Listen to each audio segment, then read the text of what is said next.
Is that kind of like the culmination of everybody's mindsets coming together to stand out?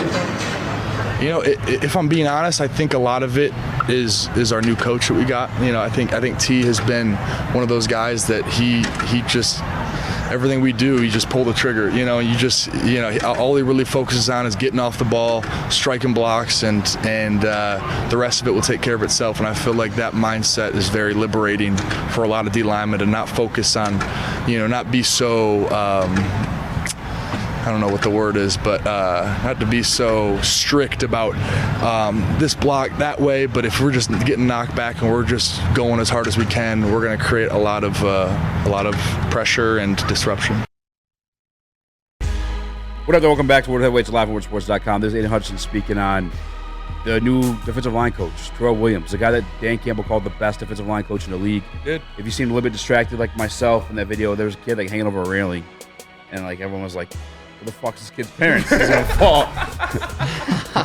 Literally in the middle of the interview, he's like, "I'm sorry, that's very distracting. So much to get him." But yeah, man, we talked about it. It's obviously different. We say it all the time too, a confirmation bias. It's always different when a Dan Campbell says it, and he called Terrell Williams the best defensive line coach in the league. And then you have Hutch. You're seeing it on the field, by the way. Shout out to Seagull Baby. Let me see on the field. I've been seeing on the field, and Hutch directly is giving credit to this guy, Terrell Williams. And this is just the fucking beginning. This is not a full season with this guy, Terrell Williams, in their ear, watching tape with them. We got to walk through the Meyer Performance Institute, too, by the way.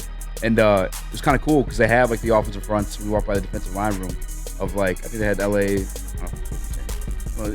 They had L.A., Dallas. They had all their offensive line fronts, though. And I'm just wondering, what Terrell Williams is like. Cooking up. I think he is, just cooking up different lines for that week. You know what I'm saying? How we're going to attack this team. How we kind of say, you might want a speedier guy this time. Yeah. You might want to, the Levi Enrique this time.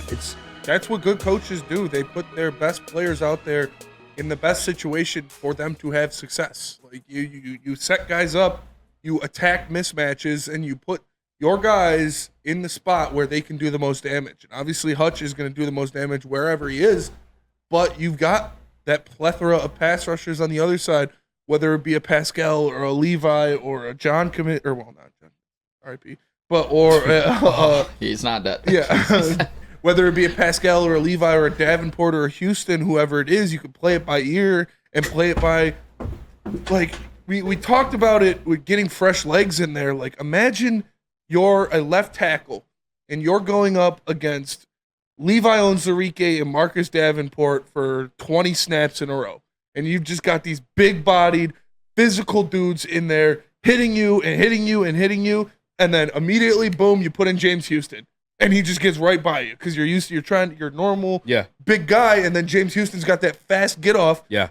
You can switch that and you can make these big uglies, lull them to sleep, and then attack them with speed. So I'm excited for it. Terrell Williams is mastermind, and I think we're going to be a pretty damn good defensive line next year. I remember listening to him, that quick little interview, or maybe it was just quotes that we were reading off, but he feels like, even just being there yesterday too, he feels like a defensive tackle version of Dan Campbell. Yeah. You know what I'm saying? Just the intensity exudes, the aura, if you will. It exudes violence. You know what I'm saying? And you listen to Hutch kind of talk about just the style difference between the defensive line this year and last year, because some of these guys are the same guys that were here last year. It's just he's allowing them to just go and attack, go and get the quarterback. Just do what you got to do. Obviously, attack whatever gap is your responsibility and whatnot. But I think that should be the mind of defensive linemen. We talked about it when we kind of wanted Jalen Carter. Is it'd be nice to have a guy that's not going to jail for whatever reasons or speeding his car and all that other good stuff. He didn't go to jail. He didn't go to jail. You're right.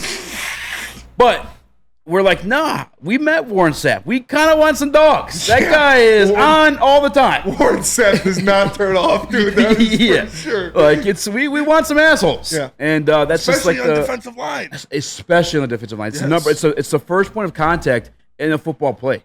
You're the closest to the football just to begin it with. I don't want nice guys playing defensive line. No. I want assholes. I want aggressive, angry, violent dudes playing defensive line.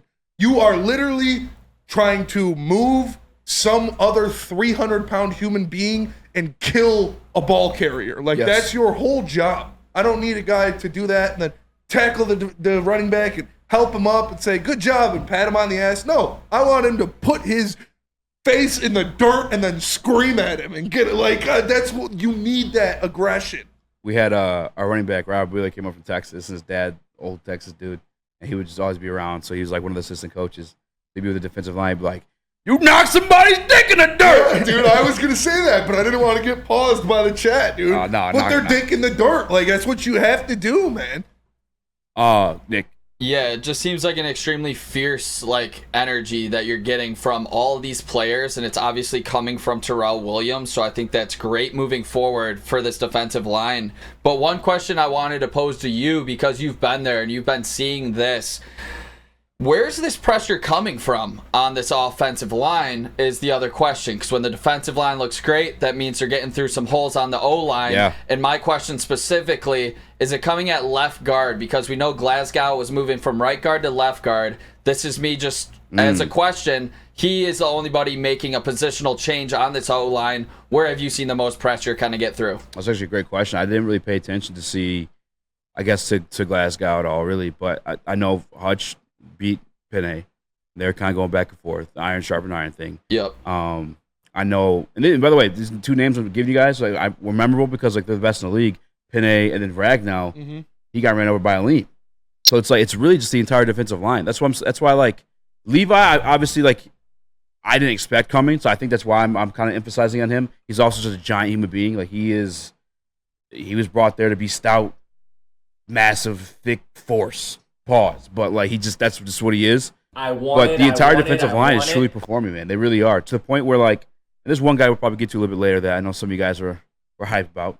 The Great White Truth, the Big White Truth, as Nick likes to call him. Big White Truth. But no, the entire defensive line is kind of taking their turns. Even to the point where I think when I was smiling when Dean was talking about last night was he was talking about Mitchell Goudier, number 50 that we brought in. Even he's getting he's looking nice at certain times. It's everybody, really, Nick. It really is. But I will tomorrow. I'll make sure to keep an eye on Glasgow because that's a great point. Is if it is him? Yeah. Yep. Right Might guard be some and left guard. Cause for cause. Yeah. Just the only thing I was thinking about. That's a great point. Just if you are saying the D line's dominating in the offensive line in a spot, I'm not worried about Ragnow. I'm not worried about Sewell. But if it is continuously the left guard, the only guy that changed positions on this offensive line, maybe think twice about it. Shout out to USA Doubles. They just knocked out Rafa Nadal. What? Yes, sir. Wow. Shout out. Beat Spain. Let's USA go. Doubles tennis. That's awesome. Yeah. Cash the That is bet. awesome. No, I'm just kidding. Love to see that. Love to see that. But yeah, I'm excited for this defense, man. Yeah. I'm excited for these guys because we've got angry dudes at all three levels. DJ Reader seems nice, but he's not nice when he's on the field.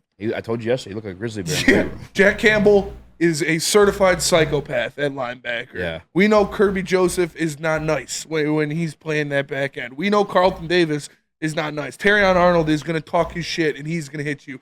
And that's why everybody on this defense likes to hit. Yeah. These corners like to hit. These safeties like to hit. Brian Branch will pop you in the mouth. Yeah. Dude, I'm excited to see his defense flying around and knocking dudes' helmets off. Kyle Pico, a guy I want to make note of just because I think he might. I don't know what the situation when DJ Reader's coming back, but in the absence of him, I feel like he might be the starter. It'd be between he and Broderick. Broderick, this isn't news from me, unless you guys don't listen to Dan Campbell, but he's kind of inconsistent, but still flashing more consistently than he did last year. We and Spinney we had tweets blow up last year because the first thought in practice was Broderick, clashing with Dave Montgomery in the backfield. That's kind of all he gave you for the rest of that camp. It felt like this camp, he's hit or miss. And I feel like you heard Dan Campbell talk about it. It's either his base isn't square, his fundamentals are off, or he's too focused on those fundamentals where he's not able to enforce his, I don't even know, his body. He's fucking huge. Yeah. I mean, Marcus Davenport, by the way, you talk about Rodney Martin, he's bigger. He's bigger than Broderick? Yeah, he's Not bigger. wider. Broderick lost weight. Yeah. Yeah. No way. Probably same width, but taller. Fuck. Marcus Davenport's a big boy. Davenport was a beast coming out of UTSA. Yeah, he was first rounder. He's a fantastic player. He just can't stay healthy. If he plays, he's like a sack a game guy, but he just can't stay healthy. I'm looking up right now Marcus Davenport height and weight. 6'6", 265. God damn. You know what's crazy is that's the shooting guard. Yeah, that is crazy. At At 265 though? Well, not 260. Yeah. 6'6", 220 probably. Makai Wingo, just because we're kind of talking about the defensive line, we got 3 more minutes to go. Makai Wingo, guy I've been high on. He's He's a rookie. Yeah. He's a rookie, man. And it's Going crazy up against seeing the him. best offensive line in football. At one point, he was between it was Aidan, Broderick, Makai, and then Onzarike. He just looked like me in there. I was like, yo, is it my twin on it? He's so much smaller than the rest of those guys. Yeah. And he's quick. I didn't see him get to the quarterbacks yet. It's when you're the biggest jump is he might have been the best dude in LSU, but you're going up against every single guy in the NFL who was the best guy in their college. Like it's a skill jump for a reason, and the speed and the physicality and the sheer size of the NFL, even from the SEC, is such a drastic difference that it's going to take some getting used to. He's got to learn how to use his leverage. He's got to learn how to use his speed, and I'm not worried about him though. And shout out to Terrell Williams once more for just being the mastermind who's kind of piecing it together. Yeah. And I truly feel like this is still the beginning of it. Like, training camp isn't like a 2-week process. It's the all of off season, from preseason to week 1. And if Hutch is giving this guy this much praise like this early on, just wait until he gets to fine tune like the specific pieces. Like Broderick Martin, I know was a project they probably brought him in towards. That's the other thing too. Just this is franchise in general. Just kind of just realizing where they are and just like not settling for anything for the fuck of it. And that's why I have faith in AG, because if he wasn't any good, I truly feel like he would have been fired if Dan Campbell didn't believe in him. I know that he's his boy and they're close, and maybe you could have that argument. I guess I couldn't deny that, but we saw it with Aubrey Pleasant as a secondary coach once upon a time. Yeah. Gone. We hired Dre Bly, who I wanted for a long time. Gone. The secondary wasn't good. Yeah. 2 years ago, the secondary wasn't good. They got rid of him. We hired who was the first guy who went to the Panthers, defensive line coach? Regardless. We had another gentleman last year. John Scott Jr. Yeah, John Scott Jr. Did last not make year. it. Gone. Like, if you're not producing at these positions groups that we want, and our pursuit of winning a championship, like we have to move on from you. After 1 year, Todd these Wash. guys are gone. So Todd Wash, thank you. And he's a phenomenal defensive line Great coach. He just dipped out, I think, for family reasons or whatever. Yeah. And regardless of the fact, though, like I believe in AG because he stuck around. If he wasn't that a good coach, or Dan Campbell didn't believe in him being a good coach, he would have fired him by now. Yeah, that's what happens. Dan Campbell is not someone who is just going to coddle these guys. You know, he's not a late stage Mark D'Antonio where he's just going to keep his friends around no matter what the results are. If you don't produce results, you're going to get the axe. Ask Anthony Lynn. Ask Dre Bly. Anthony Lynn, Dan Campbell was really close with too. Yeah. Very he was close. his mentor. He was a guy that helped him come along as head coach. He said, sorry, bud, offense is garbage. You got to go. We got a wunderkind behind you who's ready to take over. Like, sorry, old head.